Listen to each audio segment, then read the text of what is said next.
we are threat intelligence for drones. We track and categorize a whole bunch of incidents that are happening around the world at any point in time. And we collect that from humans, from pilots, from NOTAM reports, from social media, dark web. There's a whole bunch of places that our threat analysts are gathering this information from. So we're able to produce these in real time and disseminate those to partners who need them immediately. You're listening to the Drone Radio Show podcast, the show about drones and the people who use them for business, fun, and research. Hosted by Randy Goers. Hello, everyone. This is Randy Goers, and welcome to the Drone Radio Show podcast, episode 338. How are companies responding to UAS threats worldwide? For that question, we head to France and Australia to speak with two of the leaders in the Counter-Uas field. Lucas Lebel is CEO and co-founder of Saber, a Counter-Uas company that protects sensitive sites and events from dangerous drone activity. Michael Monnik is a cybersecurity consultant and founder of DroneSec, a drone security service that provides organizations with life-saving alerts and data on drone threats to their assets. DroneSec and Cerbair have signed a partnership through which Saber will provide its customers with weekly information in French, English, and Arabic on developing threats identified by DroneSec. The DroneSec team comprises analysts including former hackers, military drone pilots, and fighter pilots. The company audits, trains, and informs its clients on the risks posed by drones to sensitive infrastructure. The partnership also benefits from ad hoc data sources from Notify, the UAV threat intelligence database of more than 3,000 incidents classified by severity. The partnership is an example of how companies are working together to adapt to evolving drone threats worldwide. In this edition of the Drone Radio Show, Lucas and Mike talk about their respective companies, the nature of today's drone threats, and the partnership to deliver an enhanced level of counter-UAS threat intelligence. But before we hear from Lucas and Mike, I want to thank those of you who are supporting my funding campaign. Whether it's $1, $100, or much more, you can help defray the cost of production and keep the podcast going and growing.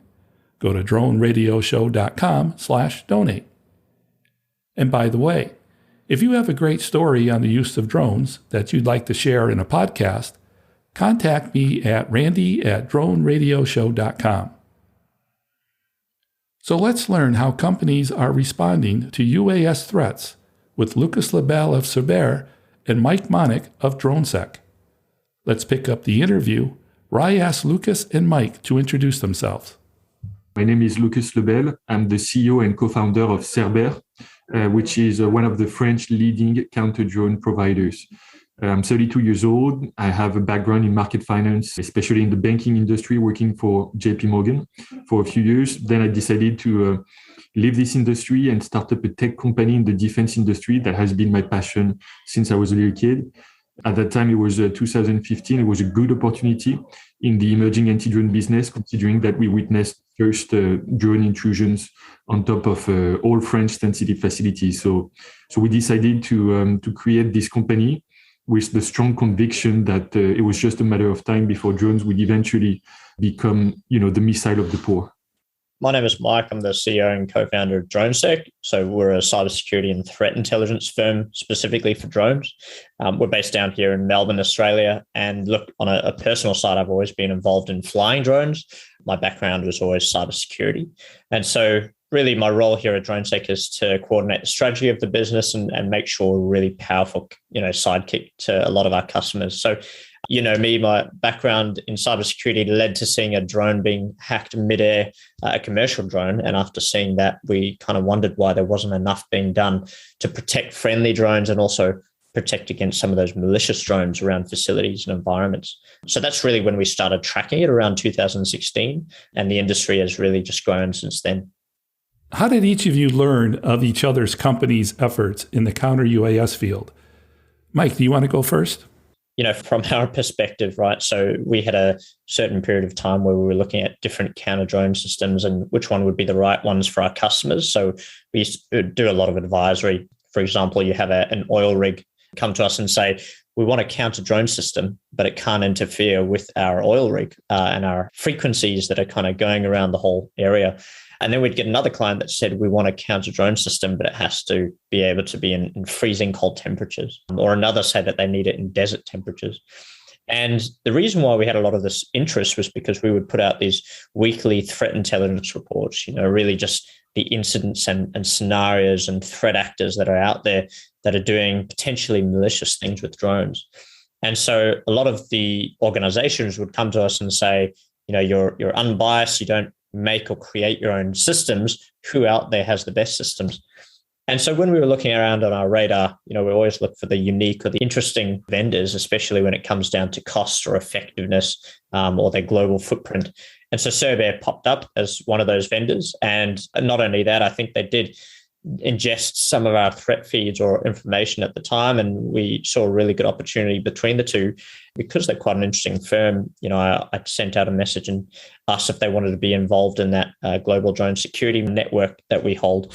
And that's when the communication really started from my perspective. So maybe Lucas will have a different one, but that was the tip of the iceberg, I think. I think this relationship started, at least on our side, with the first event that DroneSec organized, the Global Drone Security Network. I remember that this event was of great quality, to be honest. I have attended a lot of drone-related or anti-drone-related events, and I remember that this one stood out for the quality of all the participants, not just the speakers, but as well all the people that took part in this, asking relevant questions and all the relevant topics that were discussed, the diversity of them, whether it's about the risk, the technology, the legal aspect of things. I guess it was just a great overview of everything that is at stake in this particular industry. And here at Cerbair, we've always been convinced that addressing the needs of our customers is not just about giving them, technological solution. It's not just about giving them products. Anti-drone industry is quite a complex topic on many different levels, technological, operational, regulatory, just to name a few. And what our customers all want is the right partner, the right point of contact that can help them address all of this at the same time. So we have to be knowledgeable. And to that end, we need to be surrounded by experts to reflect on these topics and provide eventually our customers end-to-end solutions. So that type of event was a great opportunity to connect with the right people. And after such event, I remember feeling that I was better equipped to deal with my customers. So that's how it all started. And eventually, this is what, in my opinion, led to our will to partner with DroneSec for that particular purpose. The Global Drone Security Network is the only event of its kind focusing on cyber UAV security, drone threat intelligence, Counter-Uas, and UTM security. The fourth annual event was streamed live via YouTube on November 3rd from Melbourne, Australia. The theme of this year's event was Innovation Through Security. Speakers covered topics on drone threat, drone vulnerability security, and the future evolution of drones. Mike, tell us more about the Global Drone Security Network. Going back to our roots, especially a lot of people in the drone industry used to fly a lot of RC planes or helicopters, or they used to just get together and have a chat amongst each other, almost like a group of mates. And for us, in this industry, there was a lot of knowledge that was kind of locked behind closed doors, very much proprietary and sensitive, And we kind of looked at a good way to bring all those industry players together, focus on drone security and counter-drone systems, and really form a conference that discussed these casually, lighthearted, but also bring in some of those serious talk from the field, right? The boots on ground, the people who have lived and breathed it for quite some time, because, it's a nuanced field.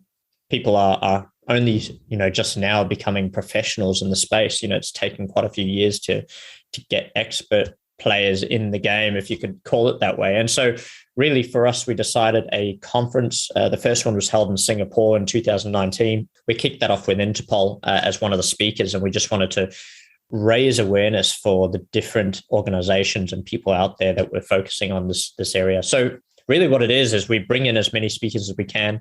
It's a completely free event. We haven't taken sponsors so far, and we haven't paid anyone, nor has anyone paid us to come and speak at the event. It's really just who is interesting and who can, bring some really good knowledge and, doctrine to the learning of the attendees and that type of thing.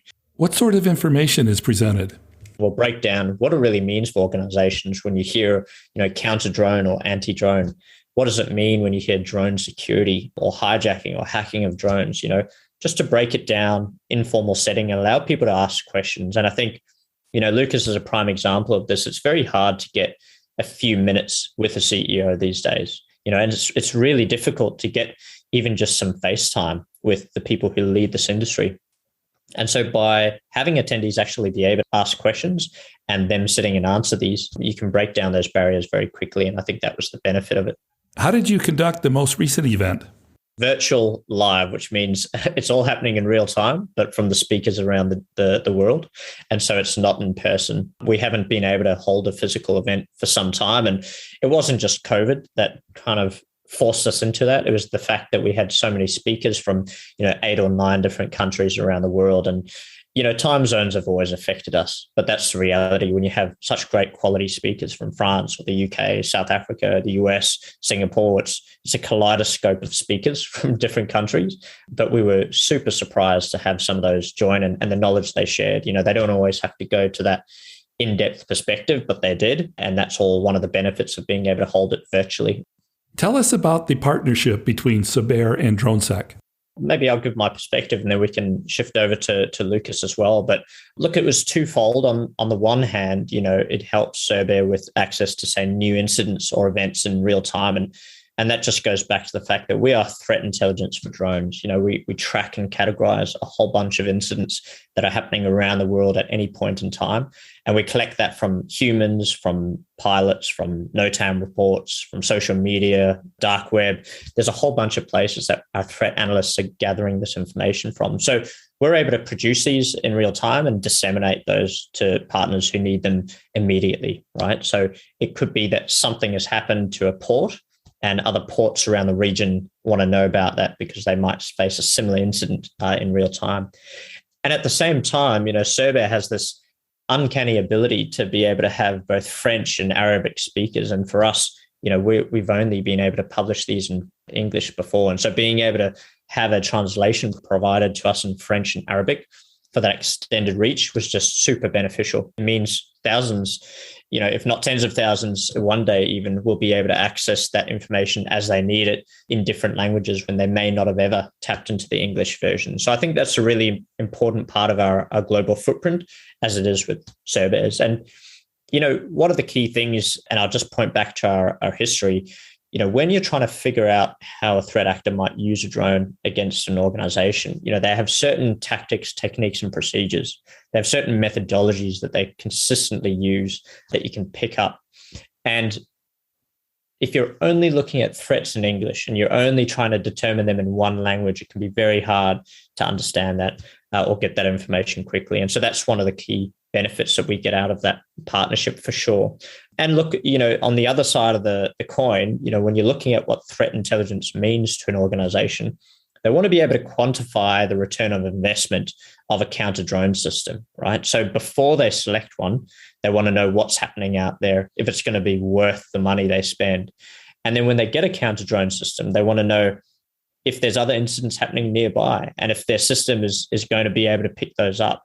And if the counter-drone vendors themselves are looking at what's coming, those known and future threats. So there's a good source of truth in it. And that's why we benefit so well off the French and Arabic translations, just to name a few. And Lucas, how about from Cerbair's point of view? I second everything that Mike has just been saying. What is important is to actually, before putting forward our technology, to discuss what is at stake for the customer. I think one of the most important risks in this industry is to, think about what could potentially happen. But in the realm of drones, the short answer is that pretty much anything can happen. You could have drone swarms, you could have autonomous drones, you could have drones in every shape and colors and size and capabilities. But at the end of the day, what matters to the customer, I believe, is what could realistically happen. And that's a big difference because it can change entirely his approach in purchasing certain technologies over other ones. And that realistic level of threat is important for us to actually convey to the customers, but we need to actually base it on real events. And so this is where the amazing reports that are done by DroneSec come into play.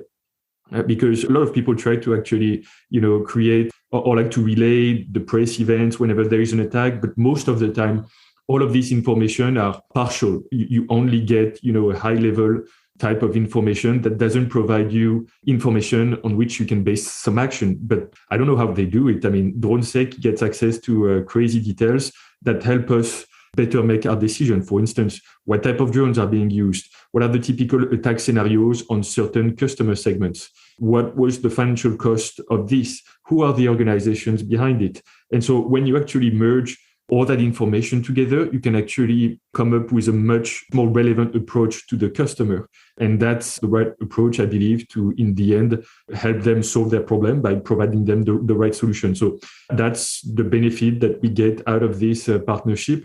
I guess Mike nailed it on what's beneficial for him. Indeed, Cerbair being one of the leading anti-drone solutions on the French market and having some customers not only in the Middle East, but as well in Africa, we are in a good position to actually, get those reports out, to get the words out. And it's beneficial for all of us because we can do it in the native language of the speakers of these geographical areas.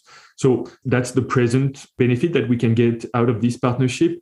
If we're looking more into the future, I'd be curious to know how you see things, Mike. But I believe that in the end, more and more customers are actually asking for, a unified approach. They want to have one point of contact that might represent a group of expert companies, but they want to have a unified approach that takes them from, the education part of this process, getting to understand what this is about, what is the state of the art of the various technologies, their respective pros and cons, the actual attack scenarios, all that stuff, before going into the technological side and eventually buying solution. And so now, together with DroneSec, we are starting to actually address some commercial opportunities, providing this end-to-end approach that merges consulting, security audits, counseling, right into the actual technological solution that we eventually sell. So this is where it's actually going, in my opinion. And that's the role that DroneSec is seeking to play. Is that right, Mike? Yeah, I mean, that's one of the benefits of being able to sit there and see all those different technologies happening around you is you can take the steps or the shoes of a customer and say, what would be beneficial to me? How would I understand what I'm looking at? And how would I be able to evaluate the benefit to my company?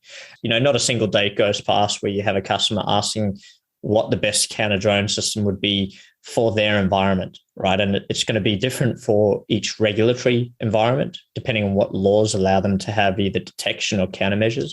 It's going to be different depending on their environment in terms of extreme temperatures or situation, or whether it's hilly or flat or a busy city with lots of radio frequency noise around, or whether it's a very quiet open plain. There's a whole lot of factors that come into it. And look, that's an attribute to some of our team, right? We've got ex-military drone pilots, fighter jet pilots. We've got people who were in pen testing or even drone engineers.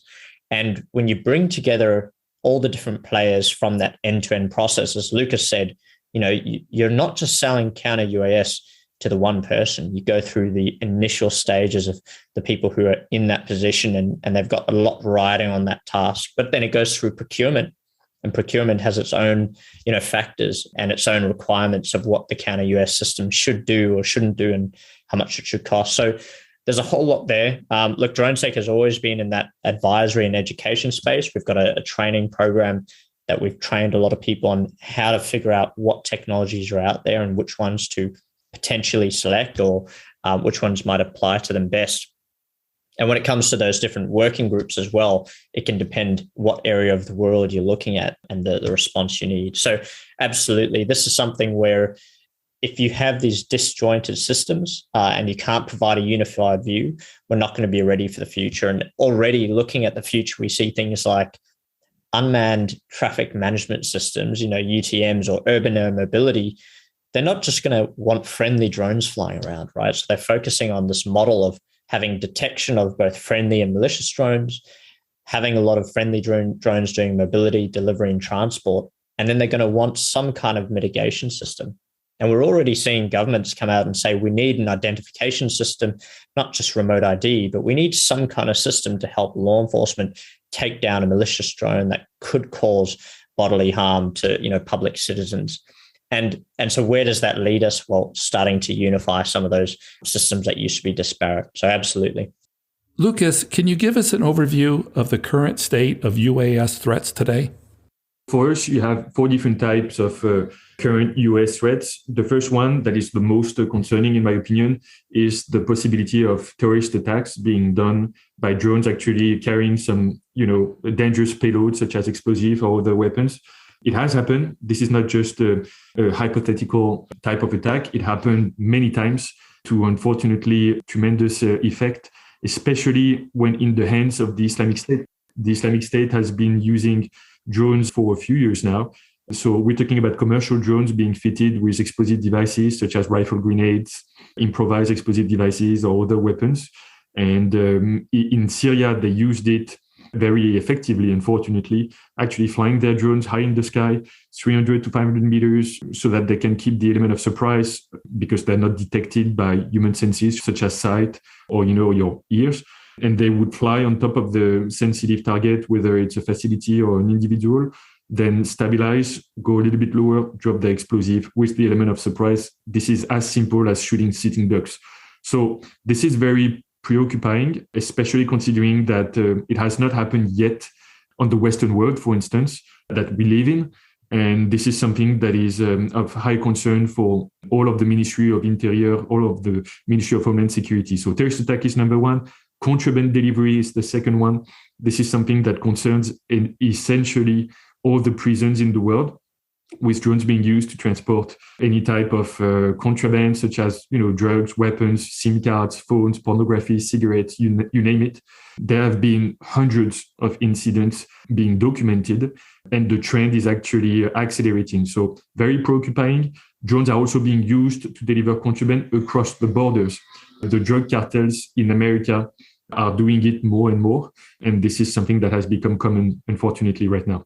Third type of attack is espionage, drones being used to actually steal any form of sensitive information, whether it's actually using their camera or using some microphones should they actually land on the roof of a building, for instance. But also we're talking about more advanced type of espionage, like drones using a microprocessor to basically have like a remote computer to actually perpetrate some cyber attacks. This is something that will happen. It has been demonstrated to be possible by some fancy engineers, but that's going to happen in the real world, I believe, if it has not already. So espionage is also concerning, and eventually the risk of collisions that is kind of like intuitive. You don't want to have a drone hitting any type of aircraft, whether you're talking about a plane, a helicopter, or anything else.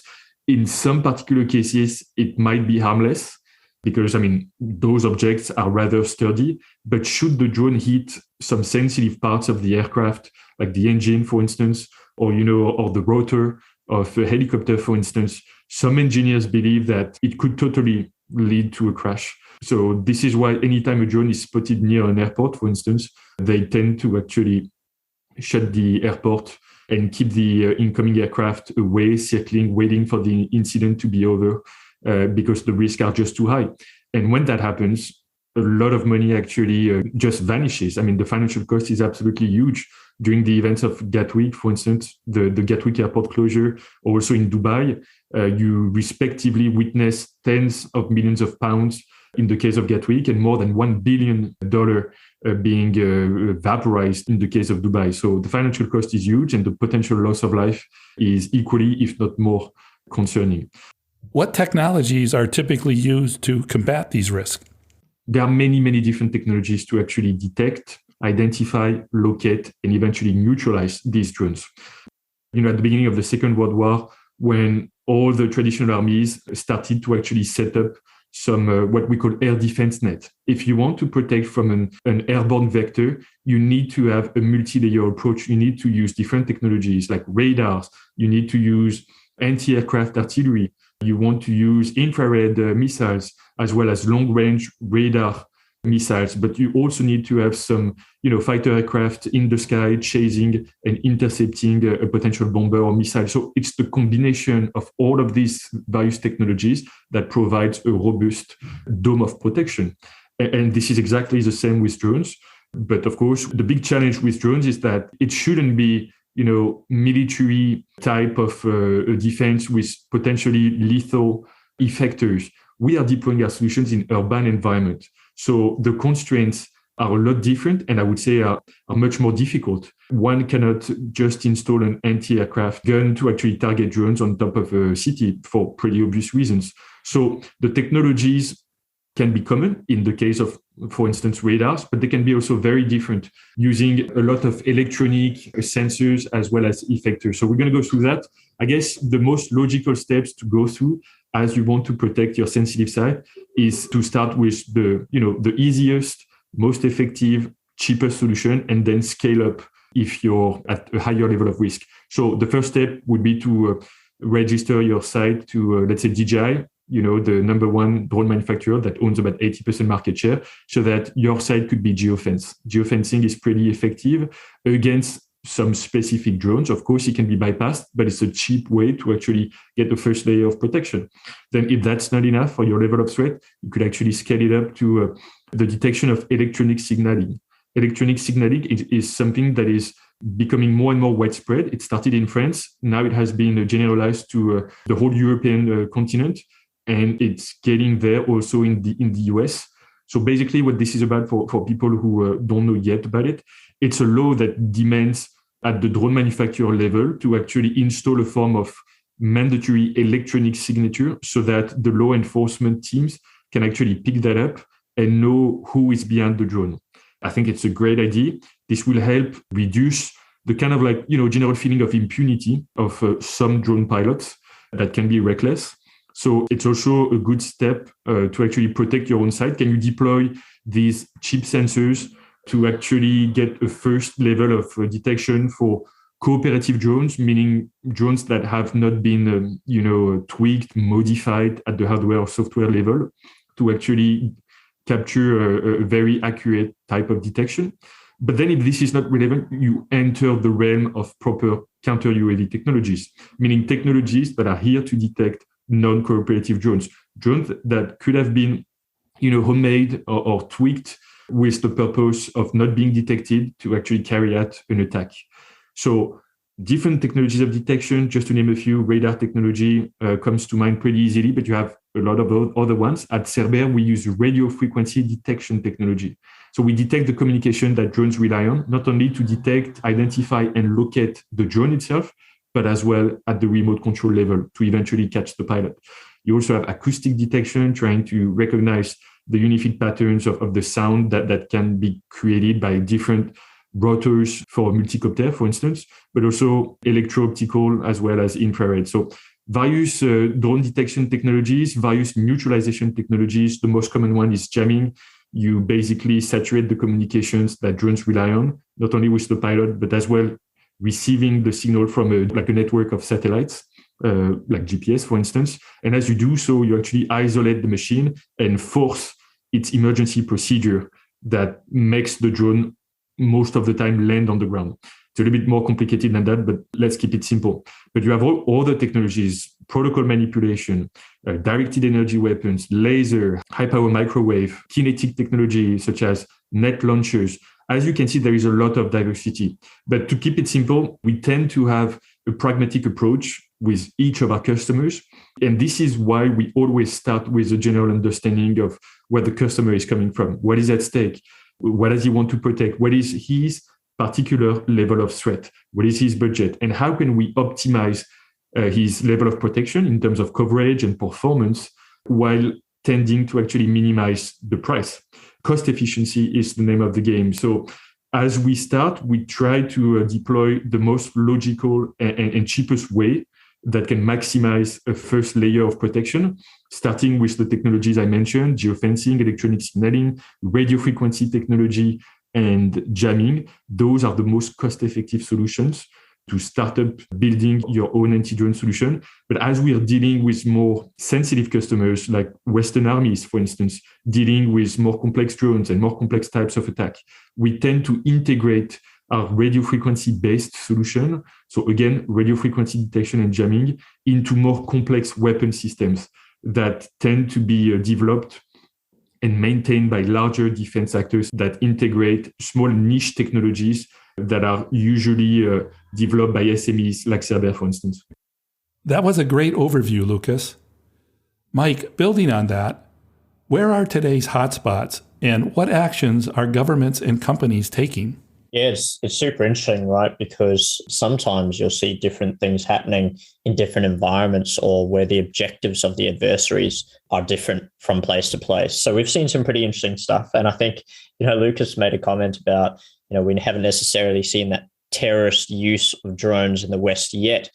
But what we are seeing is we're seeing that trickle down countries that are very close to what we consider Western countries. So one of the techniques that we use to look for incidents is monitor terrorist channels or monitor channels like Telegram where terrorists sit and talk about potential plans, but even just the lower level guys, like the prison delivery groups who use drones to drop narcotics and cell phones and all that into prisons.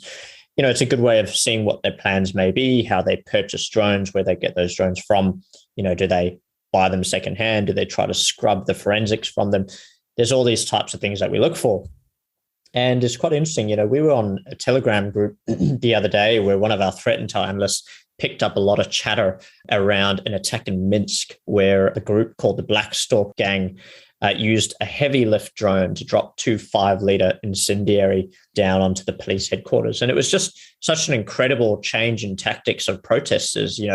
We've seen them here in Melbourne, for example. Protesters use drones to try and find where police are or even prevent their helicopters from flying in the area. But we don't necessarily see them using or dropping explosive devices and liquids onto police headquarters. So that was something quite new. And look, what we focus on is unique things that happen that Counter-Uas should consider, right? Because we're very well aware that drones are utilized by threat actors to do different things. But what about those unique patterns? And so something we're seeing more and more are Canary Drones. And the concept of Canary Drones is where a threat actor, let's say a prison delivery person, approaches a prison.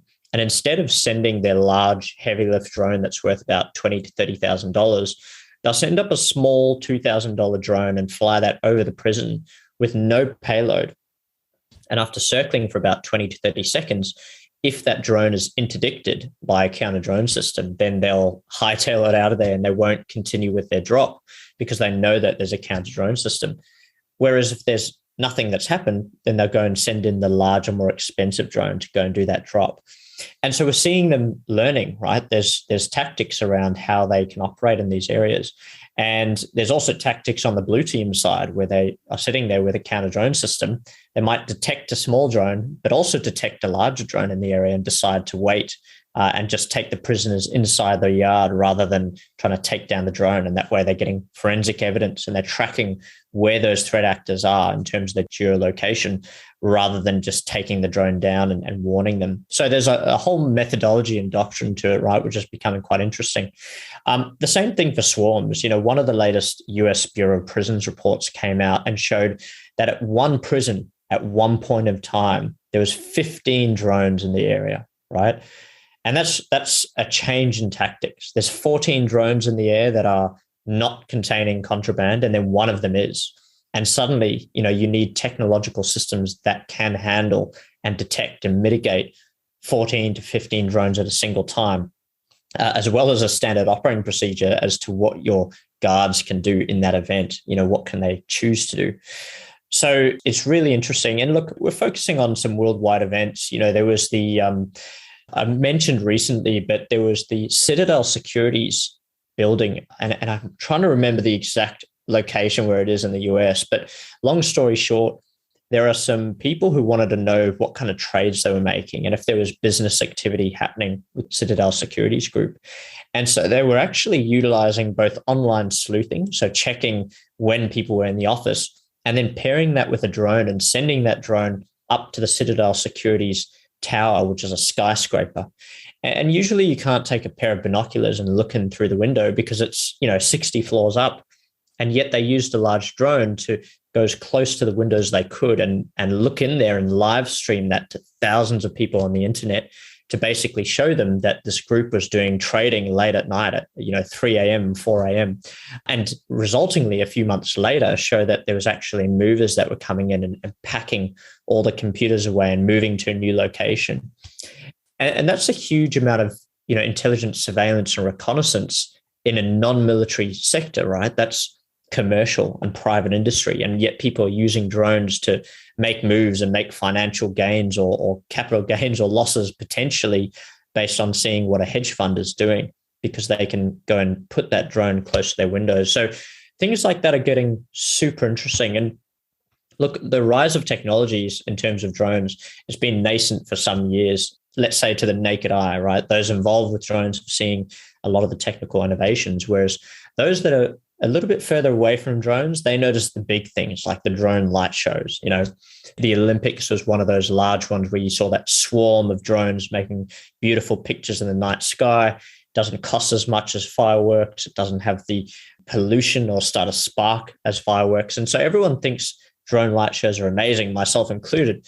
Heck, I wanted to use them to propose to my wife one day. But long story short, these drone light shows, we've seen 3 potential attacks on drone light shows in the last few years, right? So they're having a major show where they've got lots of drones, they're putting these LEDs in the sky, and yet they're susceptible to threat actors who come along and try to jam those or do something nefarious. And so it even begs the question, if you've got friendly drones in the air that are affected, do you have a system that might be able to go and take control again, just like a counter drone system does, and land them in a safe spot? That's a dual use technology for counter drone systems. That will extend to those urban air mobility situations as well, where they've got friendly drones, something happens and they may need to land them. So I think what I'm seeing in the future is this potential dual use where counter drone is actually going to be almost a safety net for positive drones, and what can they do for the safety and security side of things, not just the countering or mitigating nefarious drones. And something else quite interesting, I guess, that came up was, we were monitoring one of these underground forums, and usually they'd sell hacked passwords and breached databases of websites. And yet one of those posts was about 18,000 USD for a drone's blueprints or drone schematics. And because this is a drone that was used by militaries at one point in time, that's a piece of threat intelligence that you want to get others aware of. And why should you be aware of that? Well, in one case, threat actors could potentially try and replicate that drone for their own malicious use. And in another case, they could reverse engineer or figure out how the drone works and try to counter that if they see it in the field. And so you've got this kind of good versus evil going at the moment, and you're seeing people selling designs of drones and selling tutorials on how to utilize drones in different areas. So quite an interesting pattern of events, and that's what we're looking for, and that's what we feed to our customers, to be that kind of, powerful person on the side who's providing them with this intelligence and this information on what to expect next, what's around the corner. So really that's what we've been seeing in terms of the US threats and the counter drone market, trying to act and follow on that. And I guess just to summarize, certain countries are still only detection. Other countries are getting more and more inclined to bring on mitigation and interdiction technologies. And there's just this, I guess, 2 sides of the flip coin, where you've got the nice mitigation, which is potentially spoofing or hijacking or hacking the drone to land in a certain area.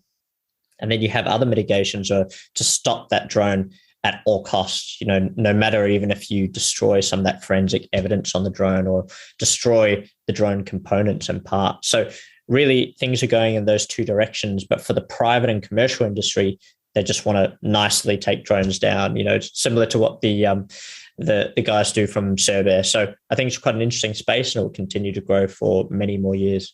What's next for both companies? Lucas, would you like to share first? In the coming months, we're going to release our new generation suite of solutions, sensors that detect and effectors that neutralize, that are the product of 3 years of R&D and operational feedback on our previous generation solutions. So we're quite excited about that. One of the new features is the actual integration of new techniques based on artificial intelligence and advanced signal processing that further advances the performance of our solutions to much higher levels. So quite excited about this new generation suite of solutions. Another step will be for us to start diversifying. Again, what we specialize in is processing the type of signals that drones and remote controls use. But that type of know-how can be that diversified to actually detect, identify, and locate some other forms of communications that you can easily think about. So we're going to diversify to other anti-drone, but also non-anti-drone technologies based on RF spectrum control. Radio frequency spectrum control is our core differentiator, and we're going to double down on this and diversify on all the applications that we could get out of it. Our solutions are being currently, as we speak, integrated by a lot of large defense groups. Historically speaking, we've been very close to MBDA, which is one of the top missile producers in the world. MBDA is one of our shareholders. So we work closely together, but today we are also working with other large defense groups based in the US, in France, and other countries. So it's a good sign of recognition that our technology is competitive in its own perimeter. So we have to work together with these new partners on getting the most out of our technology in the context of a larger weapon system. And finally, in terms of partnership, going back to our initial topic of conversation, I'm looking forward to addressing and getting some business with DroneSec, combining everything that we've been discussing in an end-to-end offer, starting from education to risk and technology to the actual solution selling, installation, and training process. So I guess we could actually complement it with new ways of approaching our customers, security audits, drone penetration tests. All that stuff is good to further help the conversation and the purchasing process. So quite excited about all of this ahead of us. Mike, how about yourself? What's coming up for DroneSec? Yeah, big things and big ambitions for the next year. And it's been a really exciting last few years as well for us, right? So we used to focus on a lot more consulting, and that consulting meant we had a lot of conversations with customers that were all looking for a centralized solution, or at least technology solutions that would do what 1,000 consultants or people could do. And so we've really been on a journey of creating really good, useful technology that solves these problems, and that's why we've focused so heavily on software in the last year or so. So from us, we have three main aspects. The one is that training program that we have. It's world famous. People come to us to learn about drone security and counter-drone systems, taken by hundreds of countries all over the world. But the other two are really what we're focusing on for the next little while. And the one is that threat intelligence aspect, right? So at first, we were just collecting all these incidents and putting them all into a big database. But what you can do with big data is just incredible. We're going to be focusing on using AI and machine learning a whole lot more to be able to curate models and threat levels and threat modeling for different scenarios or incidents. So you're not just saying there's a drone, let's take it down. You're starting to look at the sentiment around it, and maybe even things like image recognition, given that we ingest so many incidents and images all the time for all these different threats. And so really, if you start storing enough data, you can enrich these different data sets. So you can say, that's not just a drone in my area, that's a drone that we've seen 3 other times in nearby incidents near us. And so we're really looking at that data enrichment, and that will not just help drone detection and counter drone systems, but also other dual use technologies like insurance, right? Because if you're able to tell what the trends are or the potential forecasts in incidents or incident locations, it can help insurance providers determine what the best premiums might be for a certain area. So we're working on a few exciting things there. In the cybersecurity aspect, we continue to do R&D on how to protect drone fleets. Because, when we go to a customer and we say, how would you like to protect your perimeter or your environment? They say, well, I want to focus on my own backyard first. The drones I have now, I want to be able to protect. And the way that we've been doing a lot of that is by going to the executives and saying, what is keeping you up at night? And a lot of the time it will be, I've made such great benefits and enhancements with drones. I'm scared something's going to happen to affect those drones and cost my business more money and cost us all the gains on the occupational and health and safety that we've made. So we're continuing to focus on cybersecurity and look at securing drones just as much as we are collecting that intelligence and feeding those intelligence feeds to the counter-drone industry. So lots on the horizon, lots to talk about with Lucas, and the future of the two firms and partnerships like these just really help, look at what the future is going to be of the industry. So super excited for it, and glad we could share it with you today as well, Randy.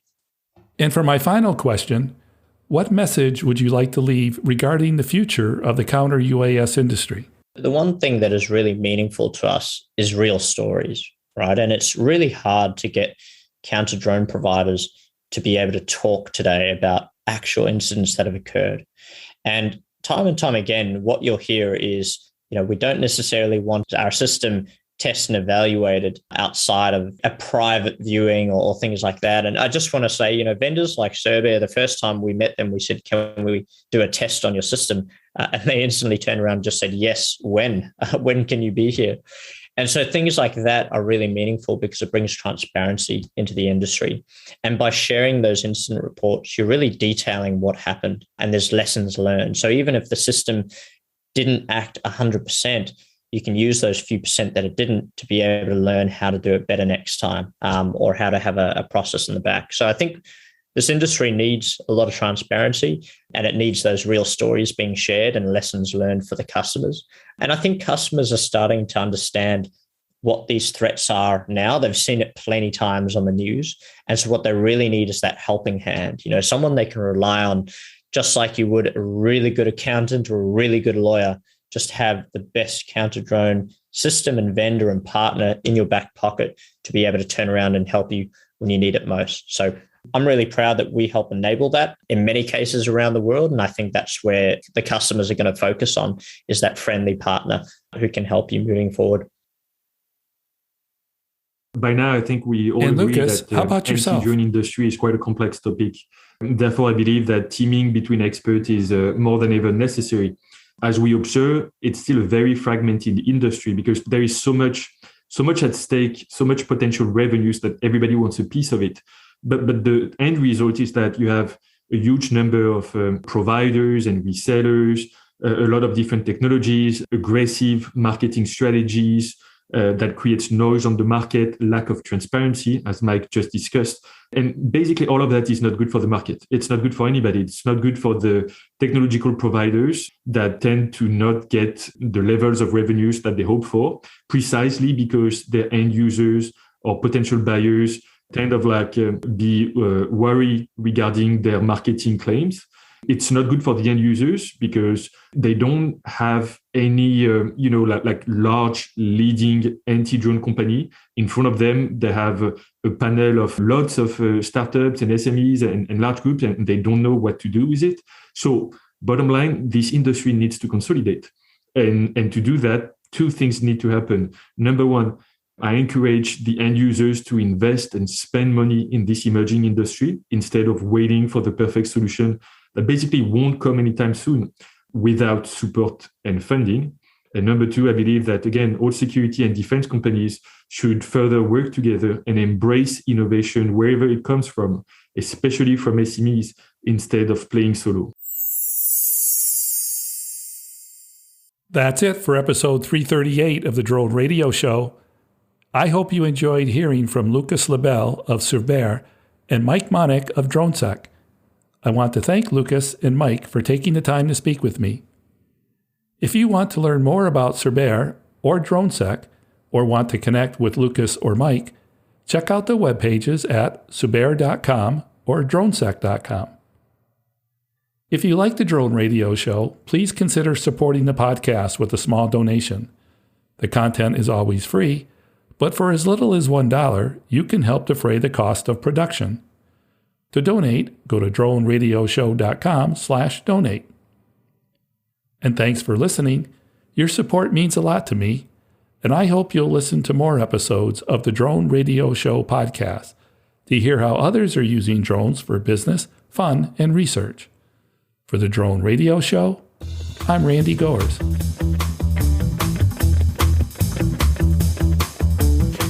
This has been the Drone Radio Show podcast. More information on today's show can be found on our website at www.droneradioshow.com.